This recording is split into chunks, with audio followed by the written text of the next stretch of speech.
Graça e paz, que Deus abençoe aí a sua vida poderosamente. Estamos aí mais uma vez aí entrando ao vivo, né, com Vida no Espírito, que Deus abençoe.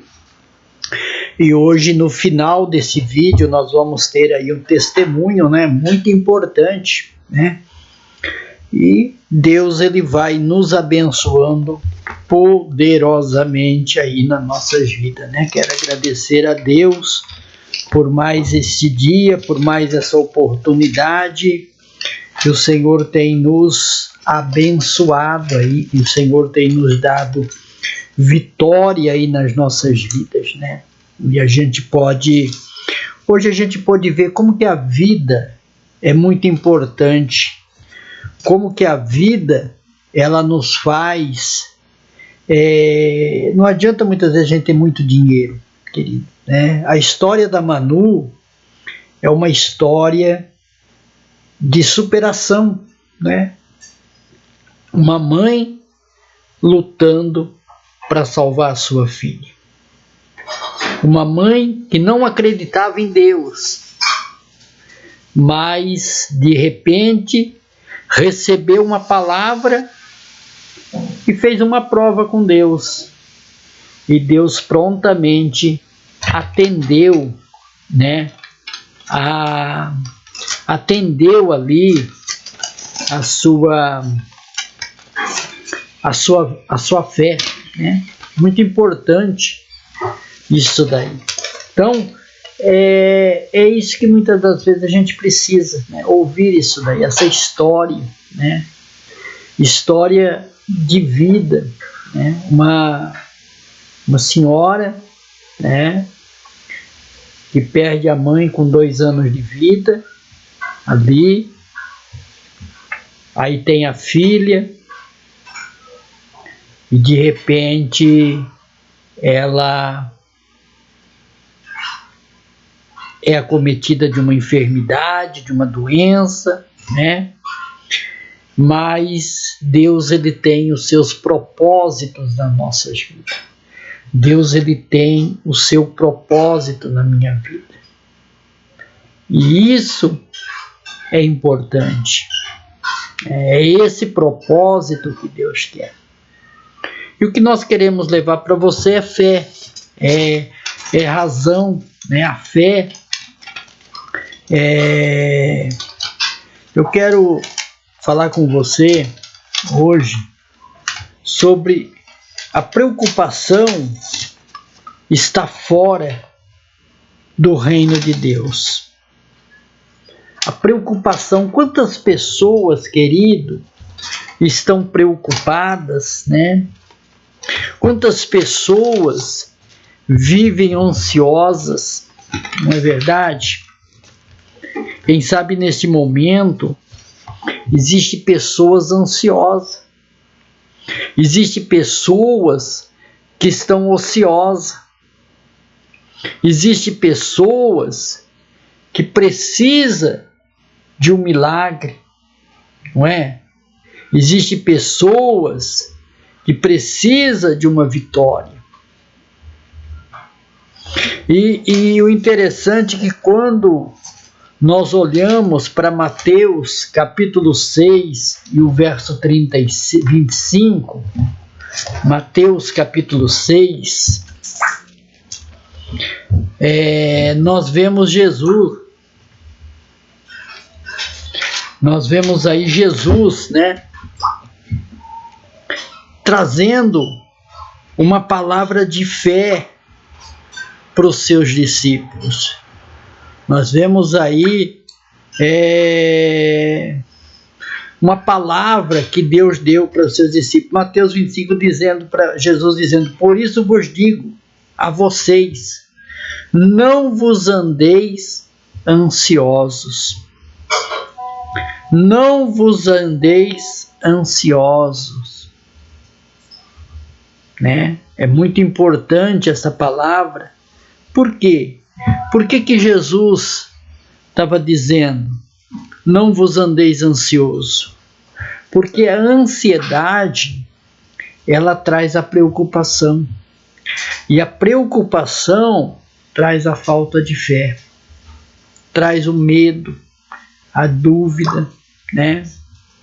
Traz a incerteza, traz os problemas, traz as doenças, né? Traz as crises emocionais.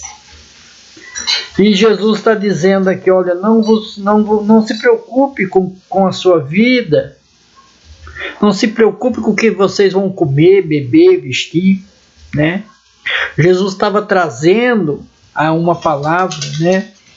E a preocupação, ela deixa a pessoa angustiada, né? Imagina os discípulos, né? Imagina os discípulos, né? Ali, em Mateus 6, 25, né? A preocupação e a ansiedade são como um detector de mentiras. Veja bem que a preocupação, a ansiedade, eles são como um detector de mentiras, né? Olha,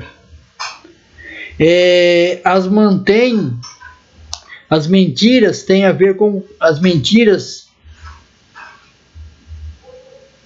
ver com o caráter de Deus, negando o seu amor ou seu poder soberano. O segredo para combater isso se encontram no verso 24, o amor, senhorio e a singeleza. A busca de Deus e um alinhamento dentro dessa palavra, né? Hoje, quando a Fátima estava falando, eu estava pensando, né? A gente por poucas coisas, né, se desespera.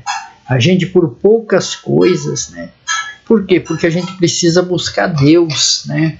A gente precisa buscar Deus. Vamos ver lá em 2 Timóteo 1:7. 2 Timóteo 1:7, para a gente poder. 2 Timóteo 1:7. É a palavra de Deus, filho.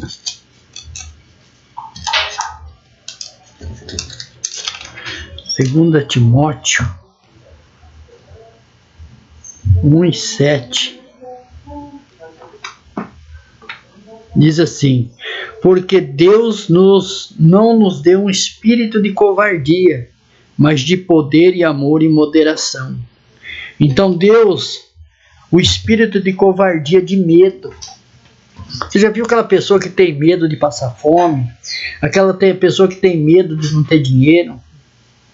Aquela pessoa que tem medo da enfermidade, né? Aquela pessoa que vive com medo, né? Aquelas pessoas que dizem ainda assim, existem doenças hereditárias. Como assim? Se há 420 anos antes de Cristo nascer, Isaías já profetizou em Isaías 53, dizendo que ele tomou sobre si todas as nossas enfermidades e levou consigo todas as nossas doenças. Então o medo, ele faz isso, né? O medo, ele traz um espírito de medo. Deus realmente não nos quer que tenhamos medo quanto aos nossos dons, e chamado covardia fugir de algo que nos dá medo ou que parece muito difícil. Por que lá no livro de Apocalipse 22, 21 fala que os covardes não herdarão o reino de Deus? Pessoas medrosas. Deus tem um chamado no reino, querido, e a pessoa tem medo. Por isso que Jesus, ali em Mateus 6, 25, porque quando Jesus chama os 12, Jesus, ele tira do seu âmbito natural. Agora eles estão vivendo uma realidade diferente. Antes eles dependiam da pesca, né? Pedro, os outros, né? Dependiam da pesca. Agora eles dependem de Jesus. E Jesus percebe essa ansiedade. Jesus percebe esse medo que eles têm, né? É o medo que eu e você tem. O medo, muitas das vezes, de abraçar o nosso chamado e dizer, não, eu creio que Deus vai suprir Aí o diabo vem e diz, olha, mês que vem você tem conta para pagar, rapaz, e aí? Como você vai pagar? Né? Se a Bíblia diz que todo o dinheiro está na mão do meu Deus, do meu Pai, né? O medo, ele faz eu parar. O medo se torna uma barreira, né? E eu preciso entender o meu chamado, o meu ministério, a minha vida com Deus, né? Eu disse cedo numa mensagem que Jesus, em todas as cidades, ele fazia milagre. Aí ele resolve descer para Nazaré. Nazaré era a cidade natal dele. Nazaré era a cidade aonde ele se criou, aonde ele viveu a sua vida, aonde dos 12 aos 30 anos ele trabalhou como marceneiro. E a Bíblia diz que num sábado ele desce para Nazaré e começa a pregar. As pessoas se maravilhavam, dizendo, meu Deus, da onde é esse ensino, da onde é essa sabedoria? De repente, os irmãos dele chegam e diz, peraí, mas ele não é o carpinteiro, filho de Maria, irmão de Tiago? É. E a Bíblia diz que Jesus não pôde fazer milagre ali, por causa da incredulidade. Jesus disse que o profeta na sua terra não tem honra, e é verdade. Então, quando Jesus, quando fala isso, né, essa palavra é o medo. E como que nós temos medo? Quando vem a incerteza, a dúvida, quando vem as temperâncias na nossa vida, não é? E aí muitas vezes nós pensamos assim, puxa, mas como é que eu vou fazer? Como é que eu vou fazer? Medo, né? Deus nos deu, porque Deus não nos deu um espírito de covardia, mas de poder, amor e moderação. Então veja bem que Deus não deu um espírito de covardia. Esse espírito, aprender a andar no reino de Deus é descansar no Senhor, não ficar preocupado com nada. Nós não podemos ficar preocupados. Vai adiantar? Não é? É uma realidade, querido. Então nós entendemos o quanto que Deus ele pode mudar a nossa vida, mudar o nosso conceito, mudar aquilo que Deus pode fazer nas nossas vidas. E dentro daquilo que Deus pode fazer, Deus pode transformar eu e você. Então, Deus não deu um espírito de covardia. Deus nos deu um espírito, né?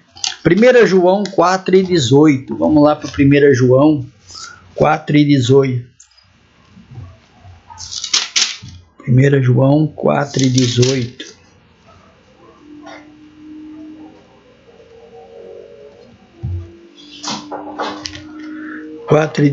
No amor não existe medo. Pelo contrário, o perfeito amor lança fora o medo, porque o medo envolve castigo de quem teme e não é aperfeiçoado no amor. No amor não existe medo. Né? O verdadeiro amor em Cristo acaba com medo. Por quê? Porque eu sei quem eu creio.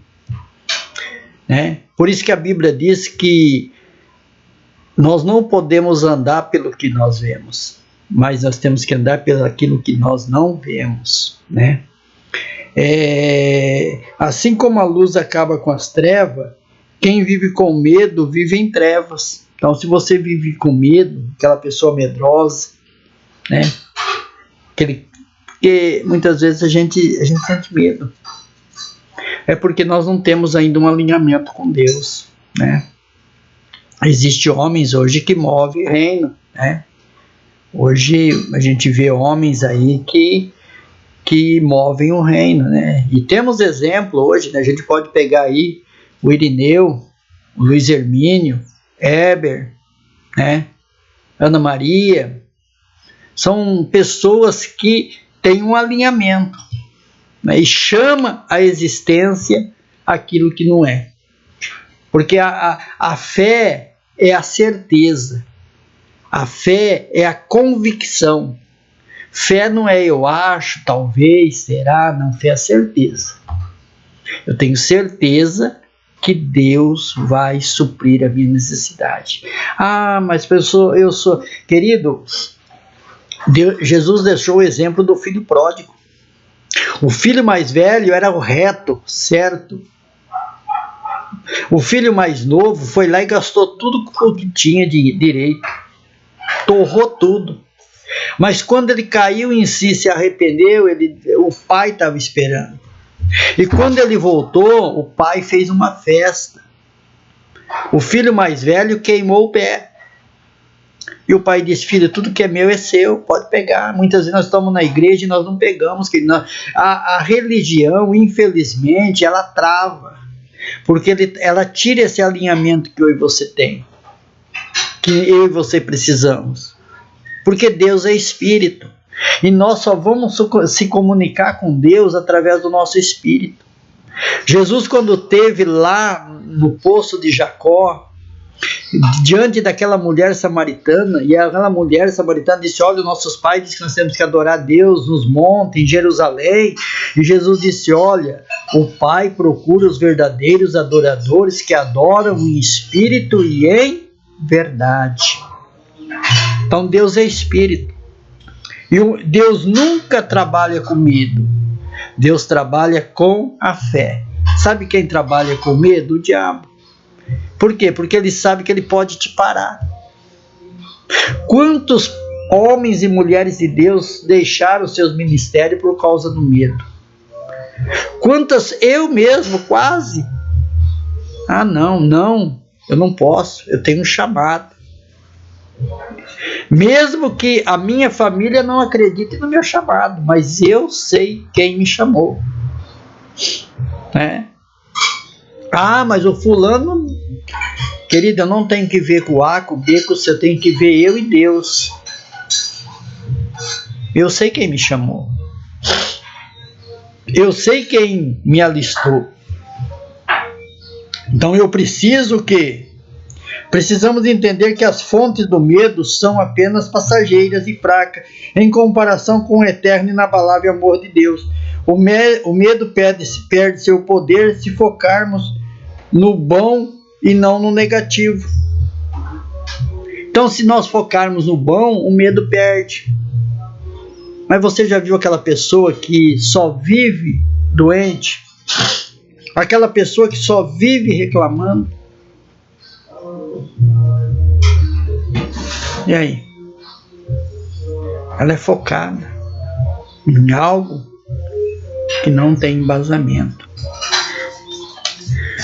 Vamos lá para Neemias 8 e 10. Né? Neemias.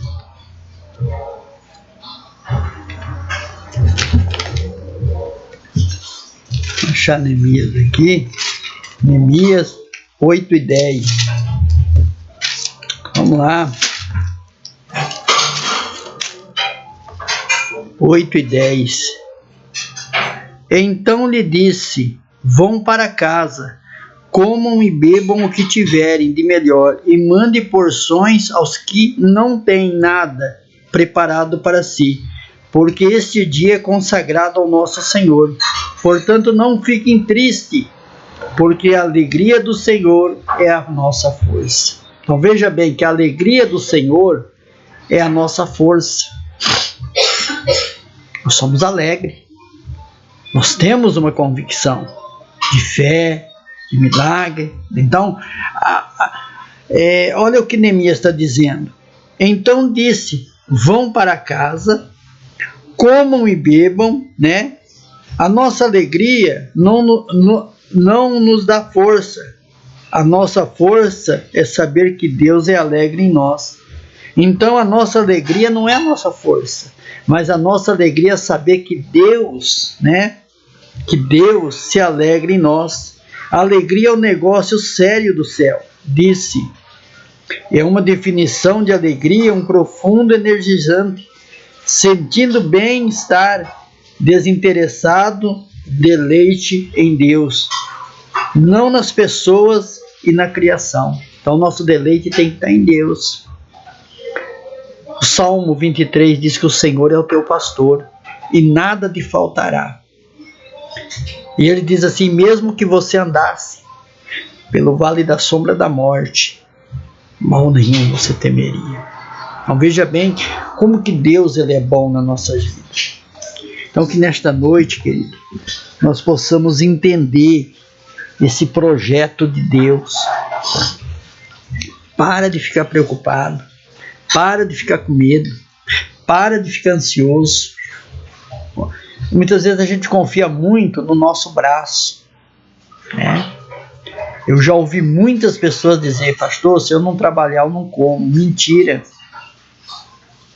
não existe isso. O problema é que nós não sabemos tirar do sobrenatural para o natural. Nós vivemos muito natural. Nós vivemos muito a carnalidade. Nós vivemos, a fé não é tocável. A fé não, você não pega, a fé você crê, né? Então que nesta noite você venha ser abençoado em nome de Jesus. Você possa aí, né, receber o milagre no seu lar, na sua casa, e que Deus vai te abençoar poderosamente. Amém? Que Deus ele venha suprir a sua necessidade. Mas para isso você tem que crer.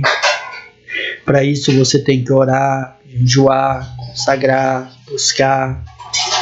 Para isso você tem que ter uma vida com Deus. E Deus ele vai suprir a sua necessidade. Amém? Querido, curta aí os nossos vídeos, tá? As nossas lives, né? No final desse vídeo você vai ver o testemunho. E nós vamos estar aí edificando, né? Você pode abençoar também, né? Você pode ser um mantenedor aí, ajudando o reino de Deus, né? E se você tiver uma história, um testemunho para contar, pode entrar em contato comigo através do 43 99 127 0939, né? Nós vamos aí, vamos orar com você, vamos abençoar a sua vida e vamos trazer o seu testemunho para a edificação de outras vidas, né? Como eu disse ontem para Fátima, o testemunho da Manu vai servir para muita gente, né? Às vezes o camarada leva um tropicão na rua, arranca a unha, já murmura e já blasfema, né? Mas olha aí, né? E quando Deus tem promessa, querido, Deus cumpre, né? Não adianta, né? E não queira também que todo mundo vai te aplaudir você, viu? Não espere isso, dizer assim, todo mundo vai ter, não. Vai ter os Sambalates e os Tobias que vão fazer você querer fazer você descer do muro. Mas Neemias não desceu não, ele continuou, porque ele sabia a obra que ele tinha para fazer. Assim somos nós, né? E que Deus possa abençoar a sua vida. Eu quero orar por você neste momento, agradecer por esse momento, né? E dizer que Deus é bom e maravilhoso. Oramos. Pai, nós te damos graça neste momento, clamamos pelo milagre, Pai, que vidas serão transformadas, que vidas serão libertas, que vidas serão, ó Pai, abençoadas. Pai, neste momento, derrama do teu poder, da tua graça, e que em nome de Jesus, abençoa em nome de Jesus. Amém? Querido, se você quiser nos abençoar com a sua oferta, né? Vai estar depois na descrição desse vídeo, né? Aí a chave do Pix, você abençoa, tá? E o reino de Deus é isso aí, é crescer, multiplicar, né? E somar. Não importa a placa, denominação, religião, importa que Jesus te ama e Ele quer te abençoar, né? Porque se você estiver perdido, Jesus é o caminho. Se você estiver com fome, Jesus é o pão da vida. Se você estiver com sede, Jesus é a água da vida, né? E se você estiver morto espiritualmente, Jesus é a ressurreição. Que Deus abençoe e uma boa noite. Graça e paz.